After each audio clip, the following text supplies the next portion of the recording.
ऐसा भाव। किशोरी जी से प्रार्थना की ठाकुर जी ने कि आप पधारो और प्रेम की स्थापना के लिए आप भूमंडल पर सूर्य के ही अवतार वृषभानु जी के यहाँ पर आप अवतरित हो।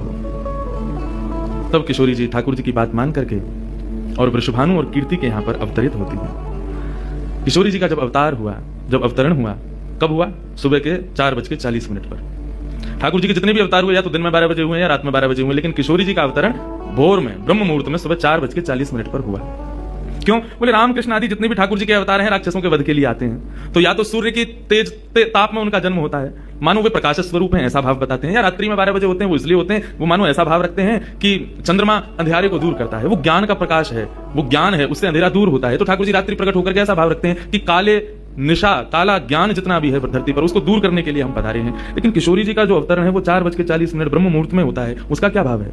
बोले 4:40 ब्रह्म मुहूर्त के बाद सूर्य प्रकट होना प्रारंभ होते हैं, मतलब सारे मंगल कार्य ब्रह्म मुहूर्त में होते हैं। चिड़ियाओं का चहकना, कई पुष्पों का प्रकट हो जाना, मानव के मस्तिष्क में आज मुझे क्या करना है, वो दिव्य चेतना का प्रादुर्भाव होना, ये सब कुछ सुबह ब्रह्म मुहूर्त से प्रारंभ होता है। और सबसे बड़ी बात, सूर्य प्रकट होते हैं, धीरे धीरे अंधेरे को दूर करते हैं और धीरे धीरे गतिमान होते हैं 12 बजे तक। तो किशोरी जी का प्रादुर्भाव ब्रह्म मुहूर्त में हुआ, इसका ऐसा भाव बताते हैं कि मानो वो प्रेम जिस प्रकार प्रादुर्भाव से लेकर के और आगे के गंतव्य तक नित्य प्रति बढ़ता रहे, उसका वर्धन हो, वर्धन करने के भाव से किशोरी जी ब्रह्म मुहूर्त में पधारी।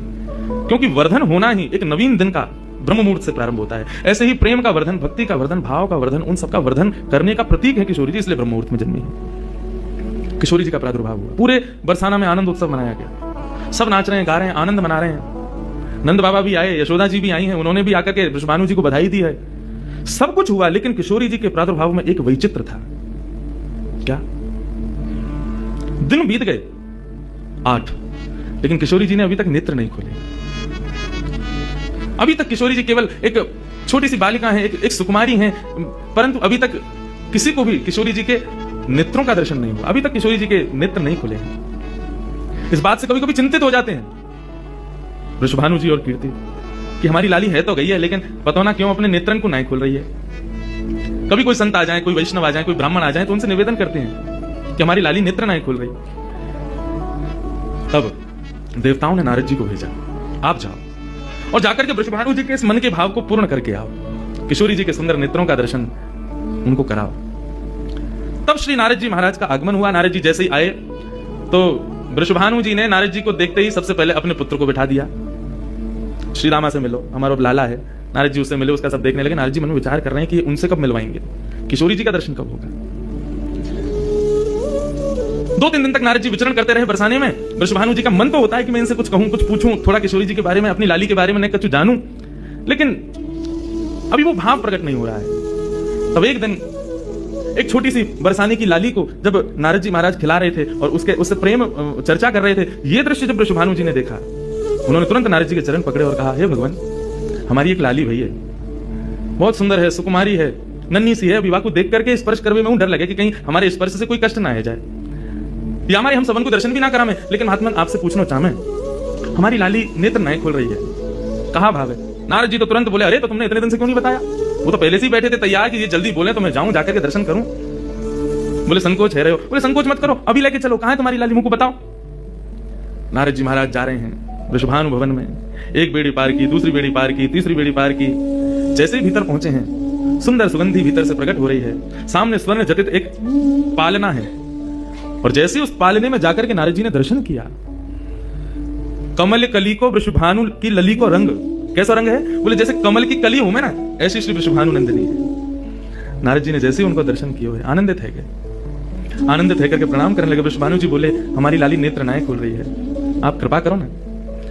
नारद जी बोले, एक मंत्र पढ़ना पड़ेगा, कुछ करना पड़ेगा, तंत्र मंत्र करना पड़ेगा, तब आपकी लाली बोलेगी। वृषभानु जी बोले, देख लो, संभल के करियो, हमारी लाली बहुत कोमल है, वो ना स्पर्श नहीं करेंगे, दूर बैठ के करेंगे। वृषभानु जी बोले, तो करो। बोले, आपको पहले बाहर जाना पड़ेगा, एकांत में करेंगे। कीर्ति वृषभानु जी को देखें, बोले, लाली को अकेला तो नहीं छोड़ेंगे? बोले, नहीं बाबा, विश्वास पात्र है, हम कर सके। वृषभानु जी और कीर्ति दोनों जैसे ही बाहर पधारे, नारद जी ने गेट बंद कियो, तुरंत चरण में प्रणाम कियो और प्रणाम करके सीधे सन्मुख बैठे हैं। हे कृष्ण मनोहारिणी, जय वृंदावन प्रिया, जय भू मंगल ललिता, जय वेणु रवाकुल। जय कृष्ण मनोहारिणी, जय वृंदावन प्रिय, जय गो मंगल ललिता, जय वेणुरवा। जैसे ही नारद जी के मुख से ये शब्द प्रकट हुआ, जय कृष्ण मनोहारिणी, ये कृष्ण मनोहारिणी शब्द जैसे ही नन्ही सी श्री किशोरी जी के कान में कृष्ण शब्द गयो, कृष्ण शब्द जाते ही नन्ही सी किशोरी जी के नेत्र अपने आप धीरे धीरे खुलने लगे, मुख पर एक प्रसन्नता सी प्रकट हो गई। नन्ही सी किशोरी अभी करवट लेनो भी नहीं जाने, लेकिन जैसे ही बार बार ये श्लोक का गान नारद जी के द्वारा हो रहा है, जय कृष्ण मनोहारिणी, जय वृंदावन प्रिय, इसको सुनकर के किशोरी जी जो अभी करवट लेनो भी ना जाने, वो अपने पालना को पकड़ करके अपने पालना से उछक करके वहीं से झांक करके श्री नारद जी को देख रही हैं। और नारद जी ने जैसे किशोरी जी के रूप को देखा है, सुंदर मृगनयनी किशोरी जी आज नारद जी को देख रही हैं। मुख में अभी दांत ना है, बिना दांतन के किशोरी जी के मुखमंडल की प्रसन्नता देख करके नारद जी आनंद विभोर हो गए। नारद जी बोले, आपको ये कीर्तन भायो, आपको ये कीर्तन प्रिय लगो? किशोरी जी के मुख से केवल किलकारी निकल रही है। नारद जी ने उठाई अपनी वीणा करताल और जय कृष्ण मनोहारिणी, जय वृंदावन प्रिय, और इसी का कीर्तन करते हुए वहां नाचने लगे, नृत्य करने लगे, चारों ओर घूम रहे हैं। बीच में पालने में श्री किशोरी जी बैठ करके और करताल बजा रही हैं, और करताल बजा करके आनंदित हो रही हैं। ब्रजभानु जी बाहर खड़े बोले कि भीतर तो कीर्तन चल रहा है, करताल की आवाज आ रही है, वीणा बज रही है। तभी उन्होंने कान लगा करके सुनो तो नारद जी गा रहे, जय कृष्ण मनोहारिणी, जय वृंदावन प्रिय, जय भ्रू मंगल ललिता, जय वेणु रवाकुल। ब्रजभानु जी ने ये स्वर सुन लिया, लेकिन जैसे ही थोड़े से गए हैं और खिड़की में जाकर के भीतर झांक करके देखा, अद्भुत दृश्य, नन्ही सी किशोरी ज्यादा से ज्यादा 8 दिन की होंगी, 10 दिन की होंगी, अपने पालना में पहुंच करके स्वयं को झुला रही हैं, करताल बजा रही हैं, चारों तरफ नारद जी वीणा बजा करके करताल बजा करके आनंद से किशोरी जी को मुखोल्लास कर रहे हैं। ये दृश्य देख करके श्री ब्रजभानु जी को एक बार तो मूर्छा आ गई, मैं वास्तव में 8 दिन की बालिका को देख रहा हूं। उन्होंने कीर्ति को कुछ नहीं बताया। नारद जी महाराज ने प्रणाम किया। तब किशोरी जी की सहचरियां प्रकट हुई और कहा कि हे नारद, आपने हमारी किशोरी जी को बहुत सुख प्रदान किया है। जब कभी भी आपको ऐसा दर्शन करना हो तो हम आपको कुछ स्थान बता रहे हैं, गोवर्धन, श्री यमुना पुलिन और ब्रज कुंज। इन 3 स्थानों पर आप जब कभी भी हमारी किशोरी को स्मरण करके यही कीर्तन को गान करोगे, किशोरी जी को यही स्वरूप आपको दिखेगा। ये हमारा वरदान है आपको, क्योंकि आपने किशोरी जी कृपामयी तो हैं। लाल जी 10 बार विचार करेंगे कृपा करवे में, किशोरी जी विचार थोड़ी करें, वो तो तुरंत करुणा करें। नारद जी जाओ, जब कभी भी लाडली को दर्शन करना हो यही भाव से कर लो। नारद जी महाराज के नेत्र सजल है गए, किशोरी जी के चरणन में बारंबार प्रणाम किया और प्रणतिपात करते हुए वहां से प्रस्थान कर गए। किशोरी जी फिर से नेत्र बंद करके अपने पालना में पड़ गई। कीर्ति जी बोली, बाबा आयो, टोना टोटका करके गयो, तब वो हमारी लाली के नेत्र तो खुले नहीं। कीर्ति जी गोद में लेकर के सुला रही है, नेक नेक थोड़ी सी संकुचित है करके रुदन करना प्रारंभ किया। सो इतने में वृषभानु जी आए और वृषभानु जी बोले, नेक दियो लाली को।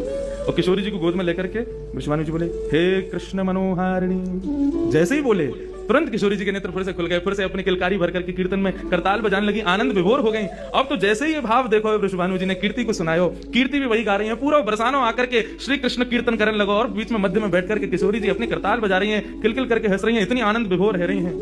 तब सबन को ये भेद पतो चलो, कहा कि ये श्री कृष्ण की आत्मा है, ये उनसे विलग नहीं है, वे ही आपको सर्वस्व है। निश्चित ही